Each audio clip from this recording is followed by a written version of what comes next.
Seja bem-vindo a mais um vídeo aqui do canal Peixe Babel. E um dos maiores desafios da inteligência artificial é desenvolver máquinas tão inteligentes quanto os seres humanos ou até superiores. Mas como é que isso é possível se a mente humana ainda é um grande mistério?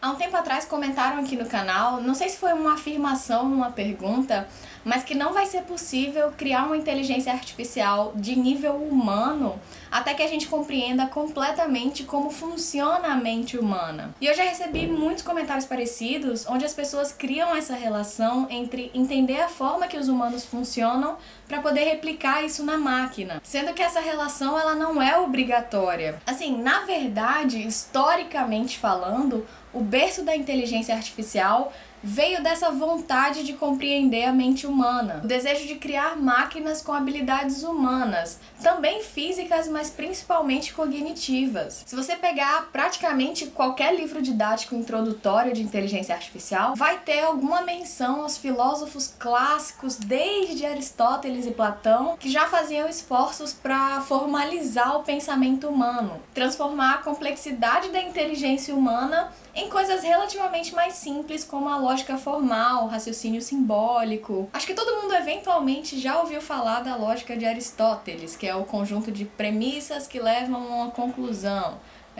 Todo ser humano é mortal.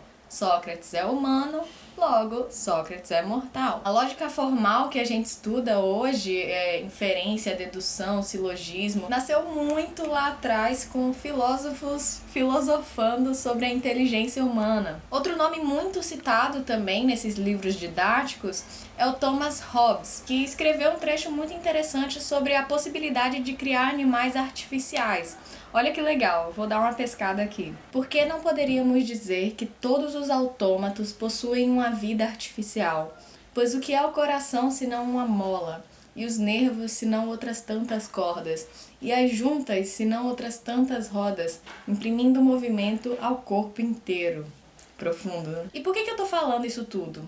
Porque o surgimento da inteligência artificial, os primórdios dela, realmente girava ao redor do ser humano. O próprio teste de Turing, que ficou tão famoso, não é nada mais do que um jogo da imitação. Pegou a referência do filme? Onde as máquinas devem imitar o comportamento humano. Então as bases da IA vem desse referencial universal que somos nós. E desenvolver inteligência artificial, uma coisa mais prática mesmo, permitiria não só teorizar sobre os seres humanos, como também talvez construir um humano artificial. Como já disse o Richard Feynman, o que eu não consigo criar, eu não entendo.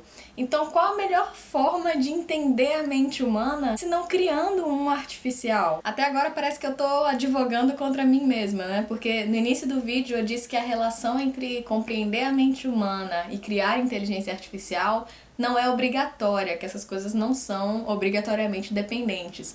Mas tudo que eu falei até agora foi sobre essa relação. Eu achei importante dar esse contexto até para justificar de onde vem esse impulso de sempre relacionar essas duas coisas. Além do mais, até hoje a mente e o comportamento humano são referências importantíssimas para a criação de inteligência artificial. E eu acho que sempre vai ser, mas, porém, contudo, todavia, elas não são as únicas. A evolução da inteligência artificial não depende exclusivamente de compreender a mente humana. Tem um livro didático de inteligência artificial chamado Artificial Intelligence: A Modern Approach, que inclusive é muito usado em disciplinas introdutórias de inteligência artificial. E ele divide de forma muito interessante as diferentes abordagens que existem. Ele faz um quadro 2x2 com 4 diferentes abordagens.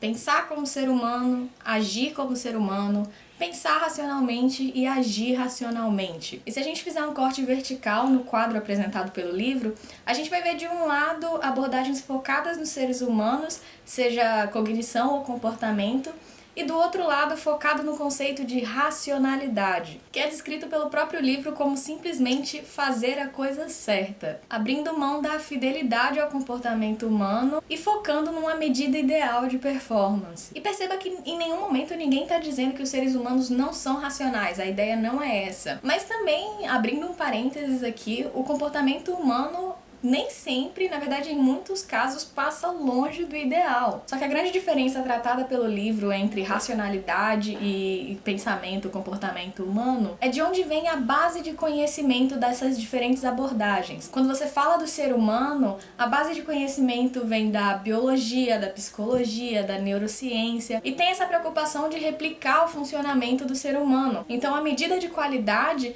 é a fidelidade ao comportamento humano, à mente humana. Enquanto do outro lado, a base de conhecimento é essencialmente matemática e também as engenharias, e a medida de qualidade é a otimização da tarefa sendo executada, independente de ser um comportamento encontrado ou não nos seres humanos. A referência deixa de ser o ser humano e passa a ser única e exclusivamente a medida de performance da tarefa sendo executada. E essa falta de preocupação com o natural, com o ser humano, pode trazer uma certa confusão, porque não é porque a inteligência é artificial, ou seja, ela não é natural, que ela não é verdadeira. Tem um livro didático também muito bom chamado Foundations of Computational Agents, que ele fala justamente sobre isso, logo no iniciozinho do livro. Verdadeiro versus falso é diferente de natural versus artificial. O exemplo do livro é um tsunami, aquelas ondas gigantes que devastam cidades inteiras. Um tsunami pode ser causado por terremotos ou qualquer outras causas naturais que podem causar tsunami, que eu não sei, mas também pode ser causado de forma artificial, como por exemplo se você joga uma bomba suficientemente forte no meio do oceano. Essa intervenção artificial vai causar um tsunami que não deixa de ser real, mesmo não tendo sido causado por causas naturais. Causado por causas é ótimo, né? Ou por exemplo, um avião, ele voa de verdade, mesmo que o seu voo não seja baseado no voo natural dos pássaros. Então por que a inteligência artificial puramente racional tem que ser considerada como falsa? Porque existem linhas de pensamento que consideram que elas não são verdadeiras, porque elas não carregam a complexidade da mente humana. E aí, honestamente, eu acho que é uma questão mais semântica de definir o que é inteligência afinal. Porque mesmo que as inteligências puramente racionais apresentem comportamento inteligente, para essas linhas de pensamento elas continuam sendo falsas porque não tem a cognição humana. Então acho que o problema está mais na semântica mesmo, mas como eu não quero filosofar muito e como esse vídeo já tá ficando um pouco grande, eu vou parar por aqui mesmo. O importante é entender que existe inteligência artificial independente da nossa capacidade de compreender a inteligência humana, e também que a gente vai se ver na próxima segunda-feira, como sempre. Muito obrigada mais uma vez por assistir esse vídeo, um abraço pra vocês e tchau! A vontade de criar máquinas com habilidades...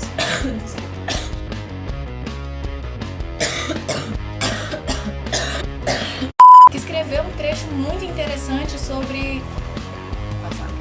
Por que não poderíamos dizer... Eu vou fechar a janela um minutinho. Ela vai...